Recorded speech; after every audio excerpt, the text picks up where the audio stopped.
Gold runs within the Beets circle of relatives, but no one predicted this. For years, Mike Beets worked underneath the shadow of his mythical father, Tony, operating heavy equipment, coping with crews, and retaining the own family's gold mining empire strolling. Unlike his outspoken siblings, he stayed out of the spotlight, quietly building something of his own. While his father's fortune soared to $15 million, Mike's internet well worth was just a fraction of that. Till now, after years of relentless paintings inside the unforgiving Yukon, he left in the back of something that might exchange the entirety. It wasn't just about gold. It turned into approximately legacy, sacrifice, and a final marvel that shook the entire Beets circle of relatives to their center. So what precisely did Mike depart in the back of? And why did it have any such effective effect on those closest to him? Mike Beets has spent his entire life surrounded by using gold. Now not just inside the ground, however, in the own family enterprise that made the Beets call well known.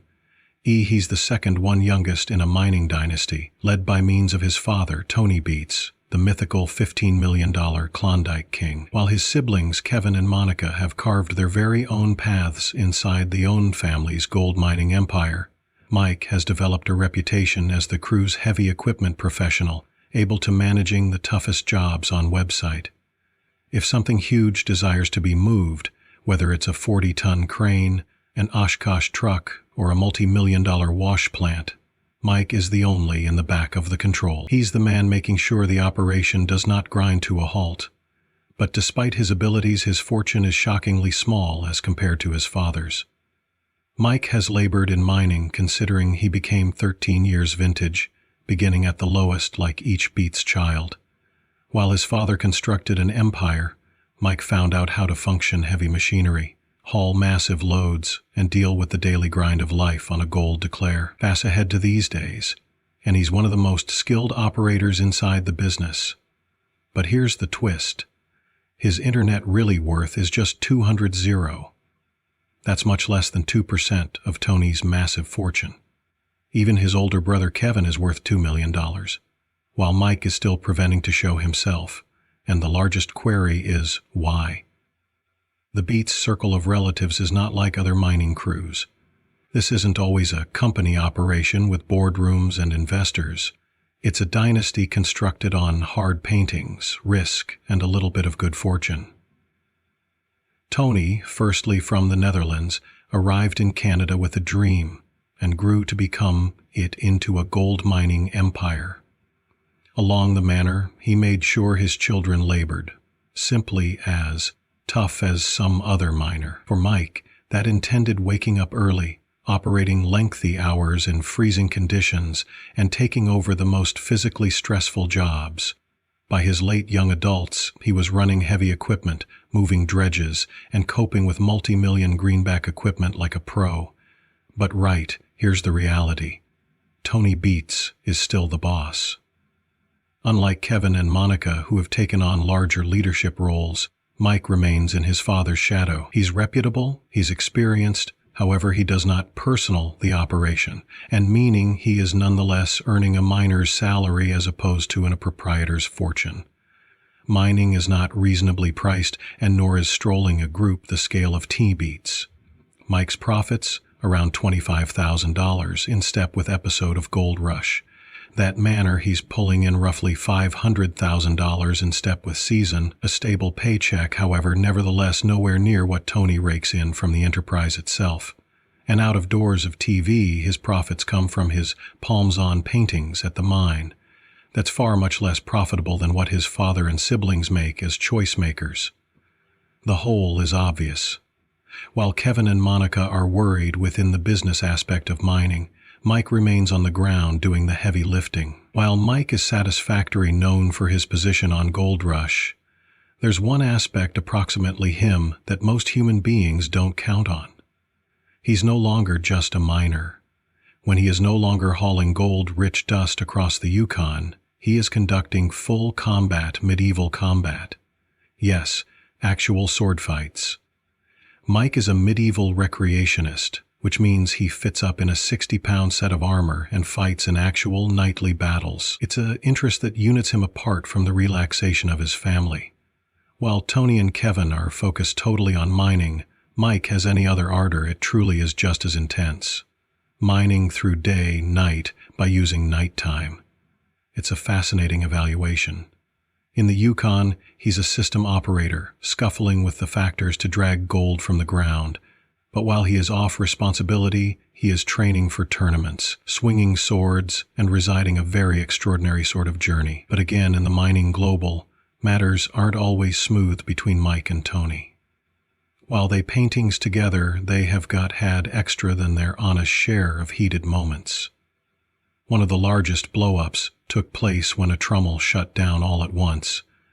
Tony, ever the difficult boss, predicted Mike to jump in and connect the hassle immediately, but when Mike hesitated, pronouncing he was advised it wouldn't pass, Tony was no longer satisfied. His message turned into clear: mining isn't always about excuses.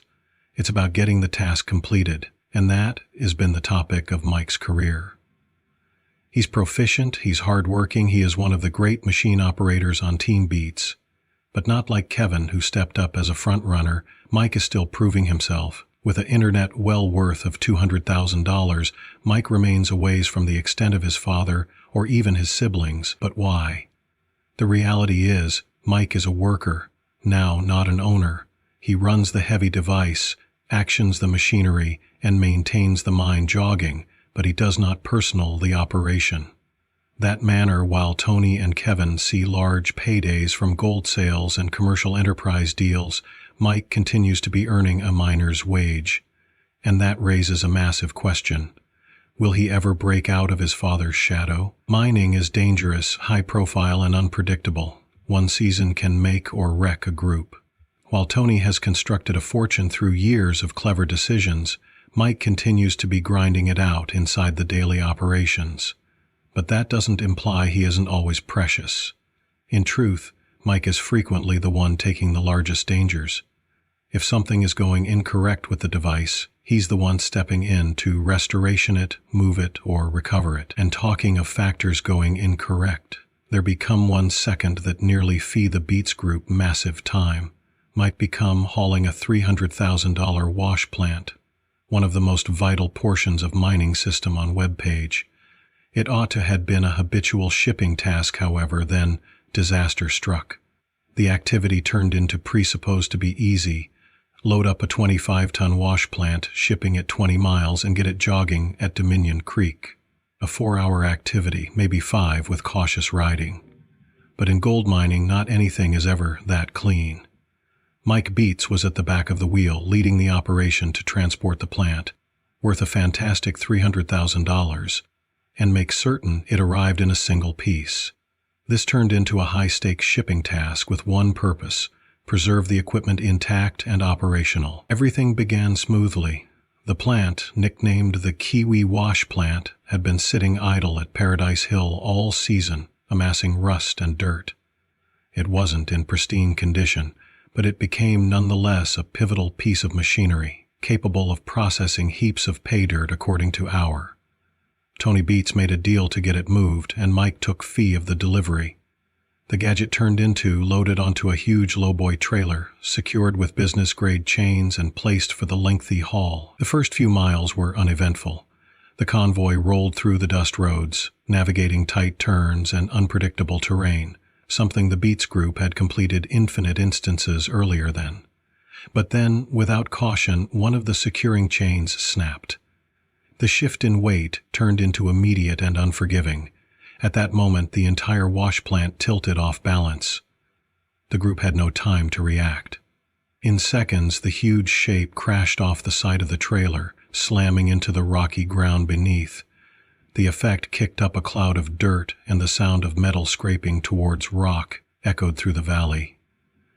Mike's belly should have dropped. A sector million greenback piece of mining system became now, on its aspect, partly buried in gravel and potentially wrecked. This turned into a full-blown crisis, with gold mining, each 2D subjects, a non-functioning wash plant manner no gold, and no gold method no earnings. This wasn't just about solving a mistake, it became about saving the season. Tony Beets wasn't going to wait around. He quick assembled a recuperation team with the front-end loaders, the kind of machines that might raise heaps of pounds without breaking a sweat. But in spite of their strength, this wasn't going to be in clean restore. The plan changed into straightforward but volatile. Hook chains to the plant, carry it slowly, and guide it back onto its base without causing further harm. Any incorrect pass could make things worse. The plant ought to tip in the wrong course, bending crucial components, or maybe getting caught past repair.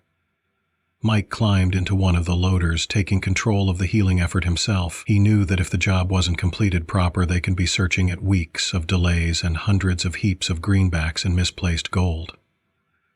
The first pull strained the chains to their limits. The plant resisted, its weight deeply embedded inside the dust. But slowly, inch by using inch, it started out to move. The tension within the air turned into thick. One mistake, and the complete structure could tip two ways. The alternative manner, inflicting irreversible harm. The loaders adjusted their grip, keeping the force even and controlled. With one very last pull, the wash plant landed, returned on its base with a heavy thud. The comfort was instantaneous. The structure became lower back upright. But became it still usable? The first check showed visible dents, scratches, and some bent support beams. But the primary components, the sluices, monitors, and shaker deck, had been all intact. Against all odds, the plant had survived the fall. There was no time to waste. The crew reinforced the chains, double-checking every fastening factor earlier than trying the transport again. This time they moved slower. Every bump, every turn changed into focused on severe warning. The adventure took 2 times as long, however, after 8 grueling hours. The Kiwi wash plant sooner or later arrived at Dominion Creek. The crew wasted no time unloading it, carefully positioning it for immediate operation. A disaster had changed into a healing project, and in the long run, that they had managed to salvage the season. Lessons learned for Mike, this became a warning call.